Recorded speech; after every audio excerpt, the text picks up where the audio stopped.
Hi అండి, welcome to Ramalakshmi talks. అందరికీ బగలాముఖి జయంతి. శ్రీ బగలాముఖి దేవి జయంతి సందర్భంగా ఈరోజు మనం తెలుసుకుందామండి బగలాముఖి జయంతి గురించి. దశ మహావిద్యలలో 8వ రూపమైన శ్రీ బగలాముఖి దేవి జన్మదినాన్ని బగలాముఖి జయంతిగా జరుపుకుంటారు. శత్రువులను స్తంభింపజేసే శక్తి కలిగిన ఈ దేవిని పూజించడం వల్ల కోర్టు కేసులు, రుణ బాధలు మరియు ఇతర ఆటంకాల నుండి విముక్తి కలుగుతుందని భక్తుల నమ్మకం. ఈ బగలాముఖి దేవి జయంతి 2026వ సంవత్సరంలో ఏప్రిల్ 24న శుక్రవారం నాడు జరుపుకుంటున్నారు. వైశాఖ మాసంలో శుక్లపక్ష అష్టమి తిథి నాడు ఈ పండుగ వస్తుంది. బగలాముఖి జయంతి సంబంధించిన తిథి మరియు శుభ సమయాలు. అష్టమి తిథి ప్రారంభం ఏప్రిల్ 23, 2026 రాత్రి 8:49 అష్టమి తిథి ముగింపు ఏప్రిల్ 24, 2026 సాయంత్రం 7:21 ముగిస్తుందండి. పూజాముహూర్తం ఉదయం. తిథి ప్రకారం ప్రధాన పూజలు ఏప్రిల్ 24వ తేదీన నిర్వహించుకోవాలి. ఉదయం 5:47 నుంచి 10:41 వరకు సమయం పూజకు అనుకూలమైనదిగా పరిగణించబడుతుంది. పురాణాల ప్రకారం సత్యయుగంలో ఒకగానొక సమయంలో భూమండలంపై భయంకరమైన తుఫాను వచ్చి సర్వనాశనం చేయసాగింది. దీనిని చూసి కలవరపడిన విష్ణుమూర్తి శివుణ్ణి ప్రార్థించి శివుని సూచన మేరకు విష్ణువు సౌరాష్ట్ర ప్రాంతంలోని హరిద్ర సరోవరం అంటే పసుపు నీటి సరస్సు వద్ద తపస్సు చేశాడు. విష్ణువు భక్తికి మెచ్చి దేవి ఆ సరస్సు నుండి పసుపు రంగు కాంతిలో ఆవిర్భవించి ఆ ప్రళయాన్ని స్తంభింపజేసి ప్రపంచాన్ని కాపాడింది అని నమ్మకం. బగలాముఖ దేవిని ప్రార్థించడం వల్ల స్తంభించిన శక్తి. శత్రు నివారణ. బగలాముఖి దేవి ప్రార్థన విశిష్టత స్తంభన. ఈమె శత్రువులను నాలుకలను స్తంభింపజేసి వారి దృష్ట ఆలోచనలను మరియు మాటలను అడ్డుకుంటుంది. కోర్టు కేసులు, రాజకీయ వివాదాలు లేదా అత్యుద్ధుల నుండి ఇబ్బందులు ఎదుర్కొనేవారు ఈమెని ఆరాధిస్తారు. బగలాముఖి అమ్మవారికి పసుపు రంగు అంటే చాలా ఇష్టమండి. పసుపు రంగు విశిష్టత. ఈమె ఆరాధనలో పసుపు రంగుకు అత్యంత ప్రాధాన్యత ఉంటుంది. భక్తులు పసుపు బట్టలు ధరించి పసుపు పూలతో, పసుపు రంగు నైవేద్యాలతో ఈమెను పూజిస్తారు. పసుపు రంగు మంగళకరానికి మరియు మనశ్శాంతికి చిహ్నంగా భావిస్తారు. వాక్సిద్ధి. బగలాముఖి దేవిని ఉపాసించడం వల్ల వాక్ చాతుర్యం పెరుగుతుంది. శత్రువుల వాదనలను తిప్పికొట్టే శక్తిని ప్రసాదించే తల్లిగా ఈమె ప్రసిద్ధి చెందింది. అందువలన ఈ లాయర్లు, కోర్టులు ఉంటారు కదండి, వీళ్ళందరూ కూడా ఈ దేవతని ఎక్కువగా ప్రార్థిస్తూ ఉంటారు.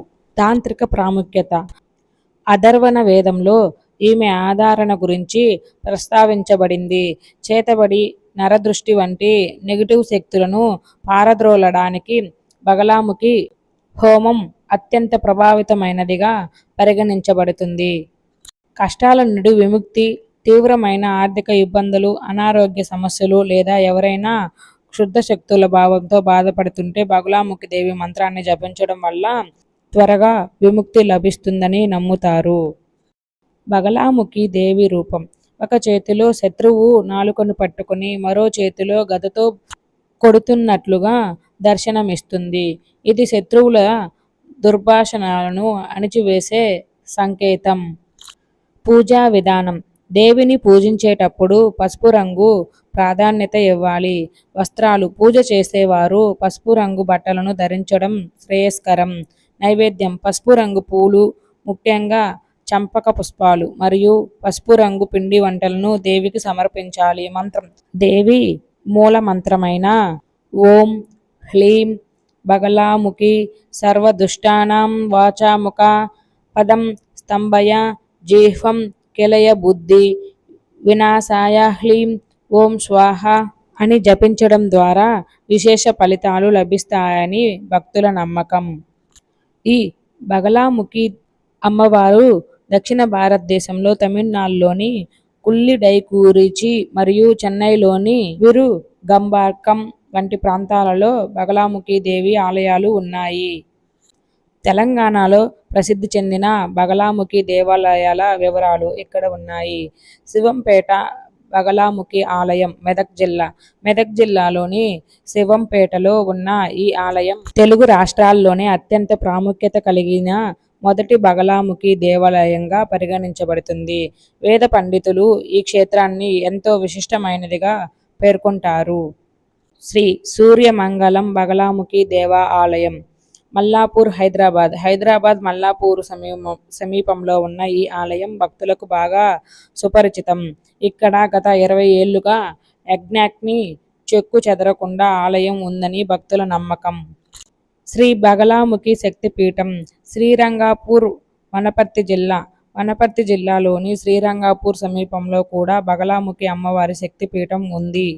మీరు దేవి ఆశీస్సులు పొందడానికి ఈ క్రింది వాటిని పఠించవచ్చు. శ్రీ బగలాముఖి అష్టోత్తర శతనామావళి. దేవికి ఉన్న 108 నామాలను భక్తితో పఠించడం వల్ల సర్వశుభాలు కలుగుతాయని, పూర్తి నామావళిని సూత్రనిధి లేదా విజ్ఞానం వంటి వెబ్సైట్లలో చూడవచ్చు. బగలాముఖి మూల మంత్రం. ఇది అత్యంత శక్తివైన మంత్రం. దీనిని గురుముఖత నేర్చుకోవడం శ్రేయస్కరం. బగలాముఖి అష్టకం సూత్రం. శత్రువుల నుండి రక్షణ కోసం మరియు ఆటంకాలు తొలగడానికి దీనిని పఠిస్తారు. ధ్యానం కోసం దేవి రూపాన్ని స్మరిస్తూ చదువుకోవలసిన శ్లోకం. మధ్యే శుద్ధాభి మణిమంటపరత్నవేది సింహాసనోపరిగతాం పరిపీతవర్ణాం పీతాంబరాభరణ మూల్య విభూషితాంగి దేవీం భజామి ధృతముద్గద వైరిజిహ్వాం. భావం: అమృత సముద్రం మధ్యలో ఉన్న మణిమాయా వేదికపై సింహాసనంపై అసేనులైన, పసుపు వస్త్రాలు, ఆభరణాలు మరియు మాలలతో అలంకృతమైన, చేతితో ముద్గరం అంటే గద ధరించి శత్రువుల నాలుకను పట్టుకున్న ఆ పీతాంబరాదేవికి నమస్కరిస్తున్నాను అని అర్థం. అందరికీ ధన్యవాదాలండి. ఇప్పటి వరకు చూసినారు కదా. ఇందులో ఏమైనా తప్పులుంటే దయచేసి సవరించగలరని కోరుకుంటున్నాను.